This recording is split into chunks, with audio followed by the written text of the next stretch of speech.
Hai semuanya, video kali ini Momon akan mengajak kalian untuk melihat bagaimana Amerika menghancurkan aliansinya sendiri, ambisi Trump menguasai Greenland dan Venezuela, untuk minyak bumi dan mineral penting ternyata zonk, malah justru mendapatkan perlawanan dari negara sekutu.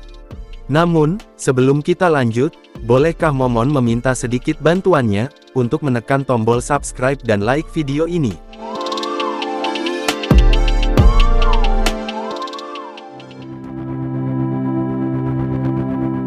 Greenland bukan lagi sekedar hamparan es, melainkan pemicu keruntuhan aliansi Barat. Amerika Serikat sedang bersiap merebut kendali penuh atas harta karun Arktik ini secara paksa. Eropa kini terjepit dalam pilihan mustahil, antara melawan pelindungnya sendiri, atau kehilangan harga diri selamanya. Nasib kedaulatan negara-negara Eropa sedang ditentukan di balik pintu tertutup Amerika Serikat. Kebenaran pahit tentang siapa yang akan dikorbankan akan segera terungkap. Skenario perebutan Greenland oleh Amerika Serikat, bukan lagi sekedar narasi fiktif, melainkan sebuah risiko sistemik yang kini membayangi stabilitas benua Eropa. Berdasarkan laporan Financial Times pada awal Januari tahun 2026, pergeseran kebijakan luar negeri Amerika menunjukkan kecenderungan kuat, untuk mengamankan aset strategis di Arktik demi menjamin supremasi sumber daya global. Jika Amerika Serikat memutuskan untuk mengambil alih kontrol penuh atas Greenland, Eropa akan dihadapkan pada ujian kedaulatan paling brutal sejak berakhirnya Perang Dunia Kedua. Potensi perlawanan Eropa terhadap langkah agresif ini, terbentur pada realitas kerentanan strategis, yang telah mengakar selama puluhan tahun. Meskipun secara diplomatik, Uni Eropa memiliki kewajiban untuk membela integritas wilayah anggotanya, dalam hal ini Denmark, nyatanya kemampuan eksekusi mereka sangat terbatas oleh ketergantungan militer yang ekstrim.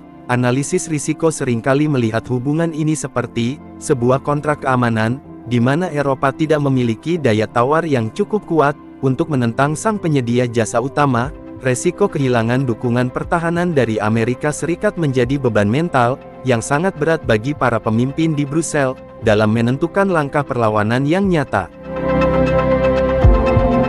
Keberanian Eropa untuk melawan Amerika Serikat secara militer, dalam sengketa Greenland, hampir dipastikan berada pada level yang sangat rendah, atau bahkan mendekati nol, menurut Indeks Kekuatan Global yang diakses pada Januari tahun 2026, infrastruktur pertahanan Eropa masih sangat bergantung pada koordinasi dan teknologi intelijen milik Amerika Serikat. Jika Eropa mencoba melakukan mobilisasi kekuatan untuk menghalau kehadiran Amerika di Greenland, mereka justru akan melumpuhkan sistem keamanan mereka sendiri, yang selama ini ditopang oleh Pentagon. Ketidakteraturan komando di internal NATO akan menjadi penghalang utama bagi setiap upaya perlawanan yang bersifat fisik atau militeristik terhadap langkah Amerika Serikat. Kecenderungan kuat menunjukkan bahwa banyak negara Eropa Timur justru akan memilih untuk tetap setia pada Amerika, demi mendapatkan jaminan keamanan dari ancaman di perbatasan mereka sendiri. Kondisi ini menciptakan risiko sistemik, di mana aliansi pertahanan terbesar di dunia ini bisa hancur dari dalam, hanya karena satu wilayah di kutub utara. Tanpa adanya kesatuan militer yang mandiri, setiap retorika kemarahan dari Eropa hanya akan berakhir sebagai protes di atas kertas, yang tidak memiliki dampak operasional bagi kekuatan Amerika Serikat. Aspek yang paling menentukan dalam jawaban atas keberanian Eropa adalah jerat ketergantungan ekonomi yang semakin mencekik di sektor energi dan keuangan. Berdasarkan laporan pasar Bloomberg terbaru, nilai perdagangan energi antara Amerika Serikat dan Eropa telah melonjak hingga mencapai angka 5.200 triliun per tahun. Ketergantungan pada pasokan gas alam cair dari Amerika Serikat membuat setiap upaya perlawanan politik terhadap isu Greenland menjadi sebuah tindakan yang menyerupai bunuh diri ekonomi. Bagi industri-industri besar di Jerman dan Prancis, Amerika memiliki kemampuan untuk memutus aliran logistik ekonomi ini hanya dengan satu keputusan eksekutif, yang dampaknya akan langsung melumpuhkan ekonomi Eropa. Selain energi, dominasi dolar Amerika Serikat dalam sistem transaksi global memastikan bahwa setiap gerakan perlawanan finansial dari Eropa akan segera diredam melalui mekanisme sanksi yang sangat canggih. jika Uni Eropa mencoba membekukan aset atau menghambat investasi Amerika Serikat, sebagai balasan atas Greenland, mereka akan menghadapi resiko isolasi dari jaringan perbankan internasional. Nilai potensi kerugian yang harus ditanggung oleh pasar modal Eropa, diproyeksikan bisa menembus angka 10.000 triliun rupiah dalam waktu singkat.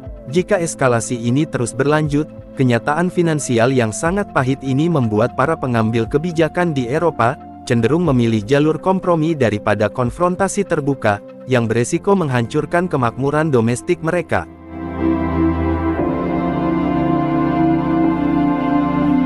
Upaya membangun perlawanan bersama terhadap Amerika Serikat, dipastikan akan terhambat oleh perbedaan prioritas nasional, yang sangat tajam di antara negara-negara anggota Uni Eropa. Prancis mungkin akan menyerukan otonomi strategis yang lebih kuat, namun Jerman kemungkinan besar akan lebih berhati-hati, demi menjaga stabilitas industri dan hubungan perdagangan mereka yang sangat luas. Indikasi dari berbagai pertemuan tingkat tinggi di awal tahun 2026, menunjukkan bahwa tidak ada kesepakatan bulat, mengenai sejauh mana Eropa harus bertindak, jika Greenland benar-benar dikuasai. Ketidakhadiran satu suara yang berwibawa, membuat posisi tawar Eropa di mata Amerika Serikat menjadi sangat lemah, dan mudah untuk diabaikan. Situasi ini semakin diperumit oleh posisi negara-negara Nordik, yang secara geografis paling dekat dengan Greenland, namun secara militer sangat membutuhkan kehadiran Amerika, untuk membendung pengaruh Rusia.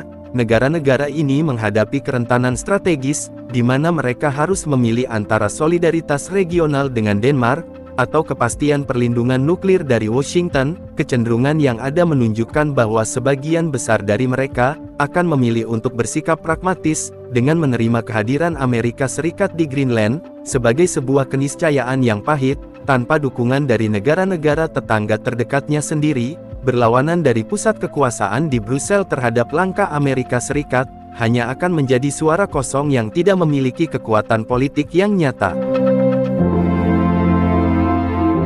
Kegagalan Eropa untuk melawan secara efektif ketika Greenland diambil alih, akan menandai berakhirnya era Eropa, sebagai pemain utama dalam geopolitik global yang independen. Peristiwa ini akan menjadi bukti sah, bahwa kedaulatan Eropa hanyalah sebuah ilusi, yang bisa dihapus kapan saja oleh kepentingan nasional Amerika Serikat yang lebih besar. Secara strategis ini merupakan pengakuan de facto, bahwa Arktik secara resmi telah menjadi halaman belakang Amerika Serikat, sementara Eropa turun kasta menjadi sekedar aktor pendukung, yang tidak memiliki hak suara.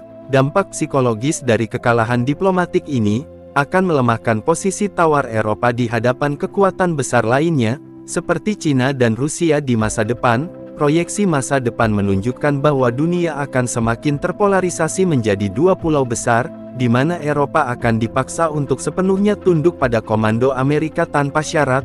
Nilai strategis Greenland yang hilang dari genggaman Eropa, juga berarti kehilangan akses terhadap kekayaan mineral masa depan, yang sangat krusial bagi kemandirian industri teknologi mereka. Berdasarkan analisis risiko jangka panjang, kerugian ini tidak bisa dinilai hanya dengan uang, melainkan dengan hilangnya martabat politik di mata warga dunia. Pada akhirnya Eropa kemungkinan besar tidak akan pernah berani melawan Amerika Serikat secara nyata, melainkan hanya akan menelan pil pahit kekalahan, sambil mencoba menyelamatkan apa yang tersisa dari integritas wilayah mereka yang semakin tergerus.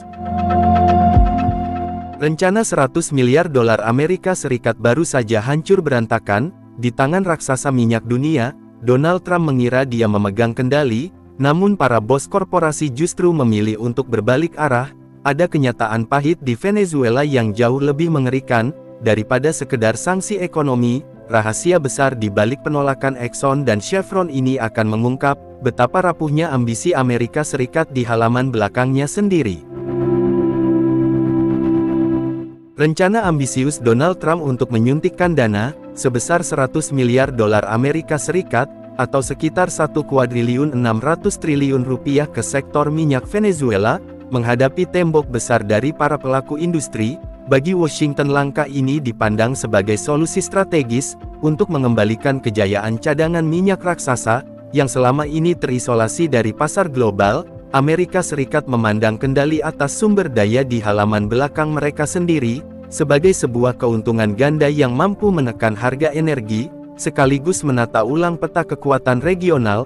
Namun indikasi pasar menunjukkan bahwa antusiasme politik tersebut tidak berbanding lurus dengan kesiapan para eksekutif perusahaan minyak, yang lebih mengedepankan kalkulasi risiko jangka panjang. Ketidaktertarikan para raksasa minyak ini berakar pada kondisi infrastruktur Venezuela yang telah hancur. Setelah bertahun-tahun di era sanksi dan kegagalan manajemen internal, produksi minyak negara tersebut saat ini hanya tertahan di angka 1 juta barel per hari, sebuah kemerosotan tajam jika dibandingkan dengan potensi aslinya yang luar biasa besar. Meskipun pemerintah Amerika Serikat menawarkan jaminan keamanan sebagai pemanis, kerentanan strategis di lapangan tetap menjadi pertimbangan utama bagi para investor global. Proyeksi untuk membangkitkan kembali sektor energi yang mati suri ini memerlukan komitmen modal yang luar biasa, masih dalam durasi yang sangat lama, sehingga kecenderungan kuat saat ini menunjukkan para pelaku industri lebih memilih untuk bersikap menunggu dan mengamati perkembangan situasi. CEO ExxonMobil, Darren Woods secara terbuka menyatakan bahwa Venezuela saat ini berada dalam kategori wilayah yang tidak layak untuk investasi dalam skala besar. Sikap tegas ini muncul bukan tanpa alasan historis yang kuat karena perusahaan tersebut telah mengalami pahitnya nasionalisasi aset sebanyak 2 kali di bawah rezim sebelumnya. Pengalaman masa lalu tersebut menciptakan trauma korporasi yang mendalam, di mana jaminan perlindungan hukum yang bersifat permanen menjadi syarat mutlak yang sulit dipenuhi oleh pemerintah saat ini. Bagi para petinggi industri, memasuki kembali wilayah yang memiliki sejarah penyitaan aset secara sepihak adalah sebuah risiko sistemik yang dapat mengancam stabilitas neraca keuangan perusahaan di masa depan. Perbedaan sudut pandang antara ambisi politik di Gedung Putih dan kenyataan strategi perusahaan menciptakan ketegangan yang terlihat nyata dalam berbagai pertemuan tingkat tinggi. Ketika Donald Trump membayangkan kemenangan besar melalui penguasaan sumber daya, para eksekutif minyak justru masih terjebak dalam proses hukum untuk menuntut ganti rugi atas aset mereka yang hilang di masa lalu. Ketidakpastian hukum di Venezuela dipandang sebagai hambatan yang lebih besar daripada tantangan teknis pengeboran itu sendiri. Oleh karena itu, kecuali terdapat perubahan mendasar dalam konstitusi ekonomi negara tersebut, peluang bagi perusahaan Amerika Serikat untuk menanamkan modal dalam jumlah besar, kemungkinan besar akan tetap tertutup rapat bagi rencana ambisius ini. Besaran angka 100 miliar dolar Amerika Serikat yang dilemparkan ke publik, terdengar sangat fantastis, namun justru terlihat tidak realistis, jika dibandingkan dengan alokasi belanja modal global. Sebagai perbandingan, ExxonMobil yang merupakan salah satu pemain terbesar di dunia, hanya mengalokasikan sekitar 28 miliar dolar Amerika Serikat, atau kurang lebih 448 triliun rupiah, untuk seluruh proyek global mereka dalam setahun. Meminta industri untuk memusatkan anggaran sebesar itu, hanya pada satu negara yang penuh dengan gejolak politik, dianggap sebagai sebuah langkah yang kurang bijaksana secara finansial. Analisis risiko menunjukkan bahwa penumpukan modal di satu titik yang rawan konflik, akan menciptakan eksposur kerugian yang tidak terukur, bagi para pemegang saham. Berdasarkan laporan dari lembaga riset energi terkemuka, sekedar mempertahankan level produksi Venezuela saat ini, dalam kurun waktu 15 tahun ke depan saja, membutuhkan dana 50 miliar dolar Amerika Serikat, atau setara dengan 800 triliun rupiah, jika target ditingkatkan untuk mencapai dominasi pasar yang signifikan. Kebutuhan dana tersebut melonjak drastis, hingga 120 miliar dolar Amerika Serikat atau sekitar 1,920 triliun rupiah pada tahun 2040. Investasi ini bersifat jangka sangat panjang dan padat modal, sehingga setiap dolar yang dialokasikan ke sana, berarti kehilangan peluang untuk berinvestasi di wilayah yang lebih stabil, seperti Guyana atau lepas pantai Brazil. Hal ini memperkuat indikasi bahwa pelaku pasar lebih memprioritaskan keamanan modal, daripada mengejar keuntungan besar di wilayah beresiko tinggi. Di tengah penolakan massal dari para pesaingnya, Chevron menempati posisi yang cukup unik, karena tetap mempertahankan kehadirannya di Venezuela, saat perusahaan lain memilih untuk hengkang. perusahaan ini sekarang menjadi produsen swasta terbesar di sana, dan memiliki posisi tawar yang berbeda dalam diskusi di Gedung Putih. Namun meskipun Chevron memiliki pengalaman operasional yang lebih panjang, komitmen mereka tetap terbatas pada peningkatan produksi. Di fasilitas yang sudah ada, peningkatan produksi sebesar 50% dalam 2 tahun ke depan, memang terlihat signifikan bagi satu perusahaan, tetapi angka tersebut masih sangat jauh dari harapan tentang komitmen industri secara kolektif untuk membangun kembali sektor energi nasional secara utuh. Tekanan politik yang diberikan oleh otoritas Amerika Serikat melalui skema terima atau tinggalkan justru berpotensi menjadi bumerang bagi hubungan antara pemerintah dan korporasi. Ancaman terselubung mengenai akses terhadap sumber daya minyak di masa depan menunjukkan bahwa sektor energi sedang dijadikan instrumen politik yang sangat kental. Para eksekutif menyadari bahwa keterlibatan mereka di Venezuela bukan lagi sekedar urusan bisnis murni, melainkan telah masuk ke dalam pusaran perebutan pengaruh global yang melibatkan kekuatan besar lain seperti Cina dan Rusia. Ketegangan ini membuat korporasi semakin berhati-hati agar tidak terjebak dalam skenario yang dapat merusak reputasi internasional mereka, atau memicu reaksi negatif dari pasar modal global. Pemerintah Amerika Serikat mencoba menawarkan insentif tambahan, melalui dukungan kredit dari lembaga keuangan negara, untuk menjembatani ketakutan modal swasta. Usulan penggunaan dukungan bank ekspor-impor ditujukan, untuk menanggung beban risiko yang tidak sanggup, atau tidak mau diambil oleh pihak perbankan komersial.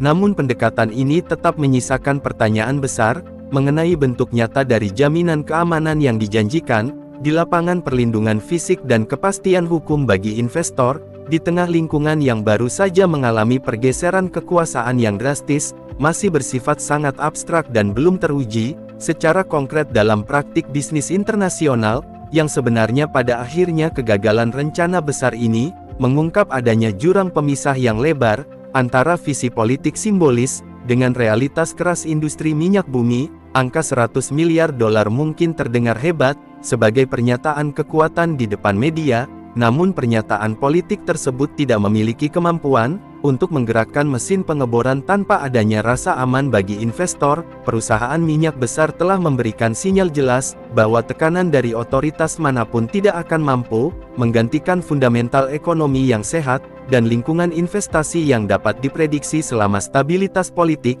dan penghormatan terhadap hak milik belum terjamin sepenuhnya. Minyak Venezuela akan tetap terkunci di bawah tanah, meskipun Amerika Serikat sangat menginginkannya. Amerika Serikat baru saja memberikan pilihan mustahil bagi seluruh sekutunya, antara menyerahkan wilayah Greenland, atau melihat aliansi militer terkuat di dunia ini hancur berantakan. Saat Amerika sibuk mengancam 3 negara kunci Eropa, justru diam-diam mulai membuka pintu untuk Rusia. Sebuah perpecahan besar sedang terjadi, dan inilah skenario mengerikan, yang akan mengubah peta kekuatan dunia secara permanen.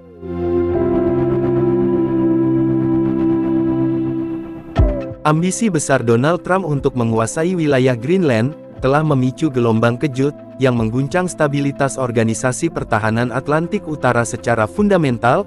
Presiden Donald Trump secara terbuka, menyatakan bahwa kendali penuh atas pulau kaya mineral tersebut, adalah prioritas keamanan nasional, yang tidak bisa ditawar lagi bagi Amerika.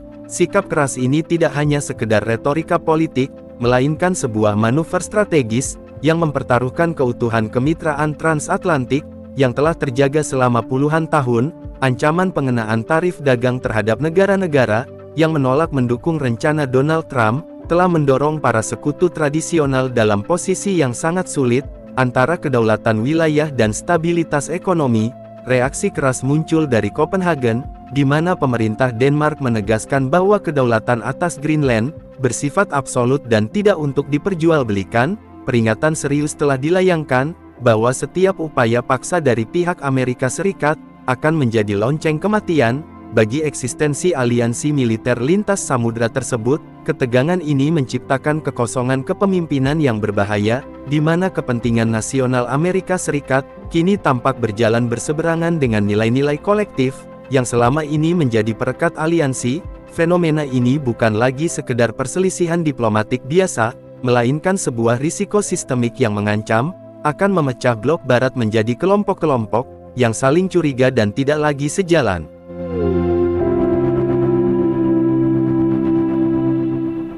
Di tengah kebuntuan hubungan Amerika, para pemimpin utama Eropa mulai merintis jalan baru yang lebih pragmatis dalam menghadapi realitas keamanan di benua tersebut. Kanselir Jerman Friedrich Merz, bersama Perdana Menteri Italia Giorgia Meloni, dan Presiden Prancis Emmanuel Macron, kini menyuarakan perlunya membuka kembali kanal komunikasi langsung dengan Kremlin. Langkah berani ini diambil sebagai respon atas kelelahan diplomatik, setelah konflik di Ukraina memasuki tahun keempat tanpa ada tanda-tanda penyelesaian yang jelas. Mereka memandang bahwa stabilitas jangka panjang Eropa mustahil dicapai tanpa melibatkan Rusia. Sebagai bagian dari arsitektur keamanan regional yang komprehensif, langkah Friedrich Merz yang secara eksplisit menyebut Rusia sebagai entitas yang secara geografis dan historis merupakan bagian dari Eropa, menandai titik balik kebijakan luar negeri Berlin. Pendekatan ini merupakan upaya untuk menyeimbangkan kembali ketergantungan keamanan Eropa agar tidak sepenuhnya didikte oleh kebijakan Amerika Serikat yang semakin sulit diprediksi, dengan mengusulkan penunjukan utusan khusus untuk berdiskusi langsung dengan Vladimir Putin. Poros tiga kekuatan besar Eropa ini sedang mencoba mengambil kendali atas nasib mereka sendiri. Strategi ini kemungkinan besar merupakan upaya mitigasi risiko agar Eropa tidak terjebak dalam krisis ganda antara ancaman dari timur dan tekanan ekonomi dari barat.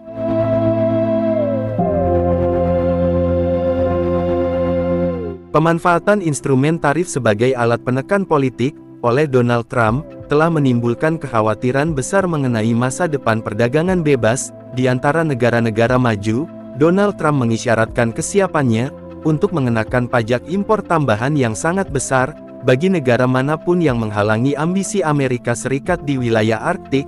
Nilai kerugian ekonomi yang dipertaruhkan sangatlah besar, di mana potensi gangguan arus perdagangan diprediksi bisa menyentuh angka 500 miliar dolar Amerika Serikat, atau setara dengan 8.000 triliun rupiah. Skala ancaman ekonomi ini memaksa banyak negara untuk menghitung kembali biaya loyalitas mereka terhadap aliansi, yang kini dirasa semakin membebani secara finansial. Dunia usaha dan investor global kini sedang mencermati probabilitas terjadinya perang dagang baru yang lebih masif daripada periode sebelumnya. Berdasarkan laporan Bloomberg terbaru Januari tahun 2026, indeks ketidakpastian pasar telah melonjak, karena ancaman sanksi tarif tersebut dianggap dapat memicu inflasi global yang sulit dikendalikan. Negara-negara Eropa kini dihadapkan pada skenario hipotesis, di mana mereka harus memilih antara mempertahankan prinsip kedaulatan wilayah sekutu mereka di Denmark, atau menyelamatkan sektor industri dalam negeri dari kehancuran ekonomi. Risiko fragmentasi ini menciptakan celah bagi kekuatan ekonomi lain untuk menawarkan alternatif kemitraan yang lebih stabil dan saling menguntungkan di luar pengaruh Amerika Serikat. Signifikansi Greenland dalam peta geopolitik masa depan tidak terlepas dari cadangan sumber daya alam dan mineral langka yang terkubur di bawah lapisan esnya yang mulai mencair. Berdasarkan data dari Survei Geologi Internasional, wilayah ini menyimpan potensi kekayaan alam yang nilainya diperkirakan menembus 2.000 triliun dolar Amerika Serikat, atau kira-kira 32.000 triliun. Kontrol atas wilayah ini bukan hanya soal politik melainkan tentang penguasaan komoditas strategis yang akan menggerakkan teknologi masa depan. Amerika Serikat memandang bahwa membiarkan Greenland tetap berada dalam perlindungan pertahanan yang dianggap lemah oleh mereka adalah sebuah kerentanan yang dapat dimanfaatkan oleh pihak luar. Kekhawatiran Amerika mengenai kehadiran kapal-kapal dari China dan Rusia di perairan sekitar Greenland menjadi dasar pembenaran bagi rencana penguasaan wilayah tersebut. Melalui lensa resiko strategis, Arktik telah bertransformasi menjadi garis depan baru dalam persaingan kekuatan besar global yang sangat dinamis. Upaya aneksasi atau kendali paksa atas Greenland dipandang sebagai langkah pencegahan untuk memastikan bahwa jalur pelayaran baru dan akses energi di Kutub Utara tetap berada dalam genggaman Barat. Meskipun cara yang ditempuh justru memecah kubu Barat itu sendiri, pertaruhannya sangat tinggi, sebab kegagalan dalam mengelola krisis Greenland ini dapat memicu perlombaan senjata baru yang meluas hingga ke wilayah paling utara planet bumi. Pengambilan paksa Greenland oleh Amerika, dengan alasan untuk mengamankan pulau tersebut dari ancaman Cina dan Rusia, sebenarnya hanyalah cara untuk menutupi ambisi Amerika di mata dunia.